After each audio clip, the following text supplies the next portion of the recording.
Footstools. They're a wacky, niche, Looney Tunes-esque mechanic introduced as a gimmick 15 years ago, and they perfectly represent why we play Smash Bros. Let me tell you how.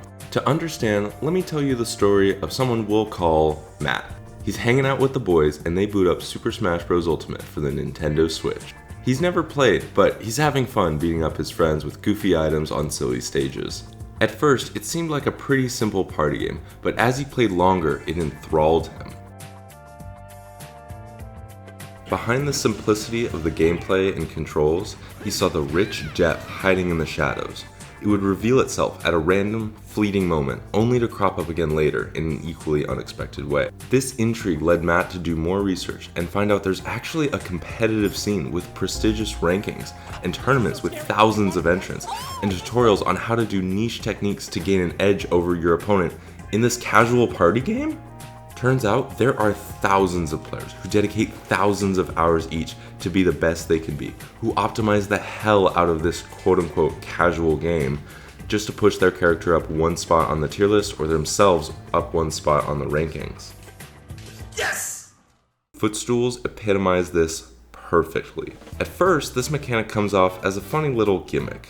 You can perform it by jumping when you're directly above another player. It's that simple. When playing casually, it usually happens by accident.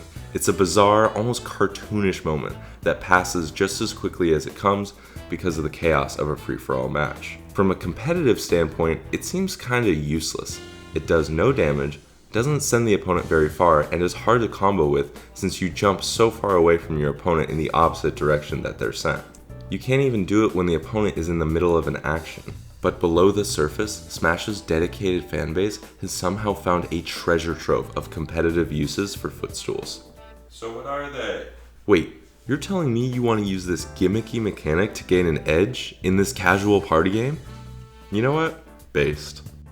Here's how the community optimized Footstools in competitive Smash, and this last one is my favorite because it's literally robbery. We'll start with its intended use. They were introduced in Smash Bros. Brawl, and in the final year of the game's development, Sakurai, the game's developer, had a blog where he would reveal information every weekday to keep fans engaged as development dragged on.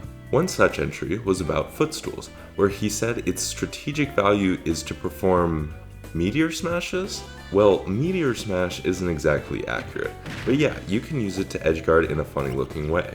But why do that when you can use a badass spike, which does damage, kills earlier, and is often easier to perform?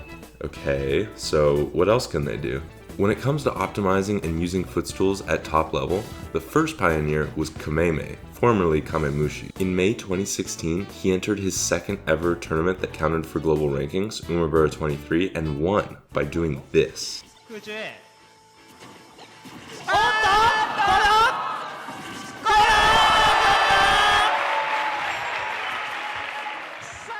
This performance, along with many others, would earn him number 11 in the world for that season. From this point forward, countless players started experimenting with aerial footstool combos on all sorts of different characters, but there was a problem. All these aerial footstool combos rely on the fact that you are forced into a knockdown state after the footstool, but when Smash Bros. Ultimate came around, you could avoid this knockdown state, making all these Smash 4 combos unviable. However, Gimr, a well-known lab rat, saw something while watching Kameme's run at Umebura 23 that no one else did.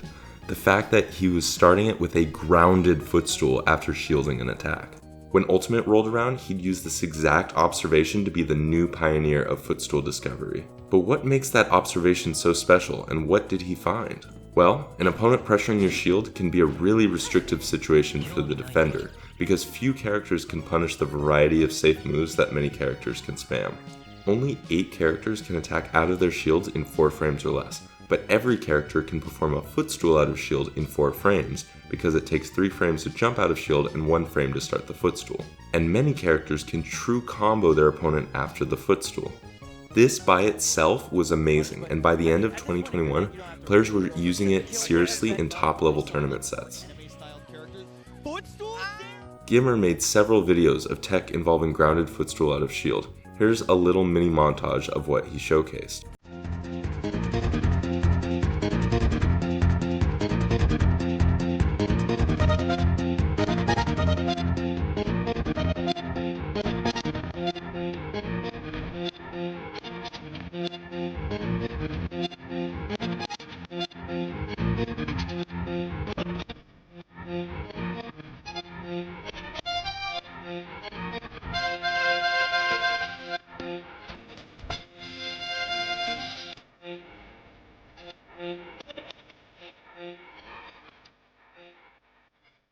And here is some more stuff the community found.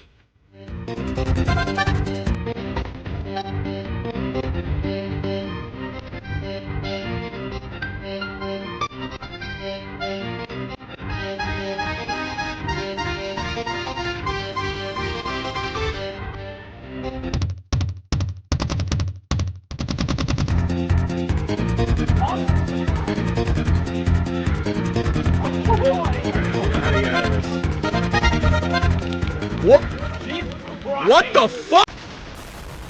At the end of 2019, Gimr released a highly anticipated video, this time on phantom footstooling. When you footstool your opponent and they're already doing a move, it grants you invincibility while you ascend away from their attack. It's particularly useful when you're helplessly falling toward your opponent without a double jump, because you can spam the jump button so that if your opponent tries to attack you, you'll already be phantom footstooling them. And it can be so frustrating for your opponent. If you've made it this far, hopefully you're enjoying it, so tell YouTube you are by liking and subscribing so more people can see this stuff. There's a popular mantra that Steve gets buffed every 48 hours because people keep pushing this character and finding new techniques with him. One particularly dedicated Steve main and lab rat, Rockman, discovered this. Steve footstools his opponent and immediately tries to place a block. He instantly lands on the block, which is called a no impact landing, or nil for short. Since the new block is inside his opponent, it instantly disappears, making Steve airborne again, allowing him to combo into back air, one of his strongest kill moves. Since Steve is considered the best character and seems to get new techniques so often, there's also lots of players trying to find techniques to gain an edge against Steve. Although he's a Steve main, Rockman seems to be on both sides since he also posted this tech. The animation Steve goes into when he gets footstooled is unique in that his head springs up really quickly, allowing characters to hit him with multi-hit aerials that drag him upward toward the blast zone as they ascend. This spawned a flurry of exploration. Players started hitting the lab, finding various ways to abuse this newfound technique.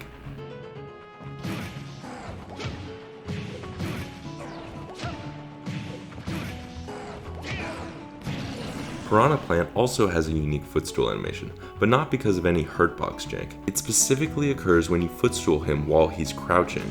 So don't step on crouching piranha plants. Do, literally anything else. Hey, did you know that Ganondorf can true combo footstool into Warlock Punch? If a Squirtle performs his side special, Withdraw, and you land on his head during it, he goes into this cute little state of panic and can't do anything for some time. Despite popular belief and what I just said, this isn't actually a footstool. I lied. It looks like a footstool, but you don't actually have to press jump.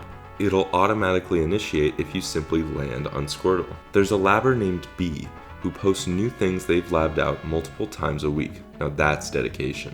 One thing they found is a way to steal Snake's grenades without him ever throwing them. If a snake is chucking grenades at you, you can catch them by pressing Z in the air and simply throwing them back.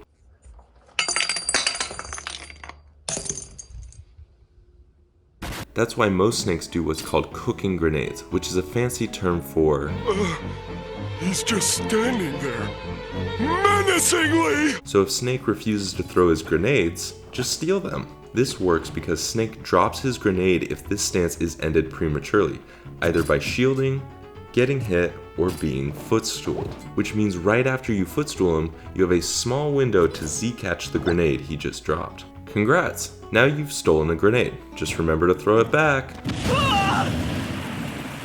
So now you're equipped with some of the vast amount of knowledge that allows you to go to your friend's casual Smash free-for-alls and be that guy who takes Smash way too seriously. But after all, isn't that what Smash is all about? It's a seemingly goofy game, but when you pull back the curtain, you find an infinite depth of quirks and things to discover and explore. I covered quite a bit, but this is seriously just the tip of the iceberg when it comes to using footstools. And footstools are just a small peek into the thousands of ways players have pushed the game to its limit. Whether it be to validate their worldview of how the game quote-unquote should be played, to optimize the characters they think are underrated, to see how far they can push themselves personally as competitors, or just to see how much competitive use you can find in jumping on your opponent's head.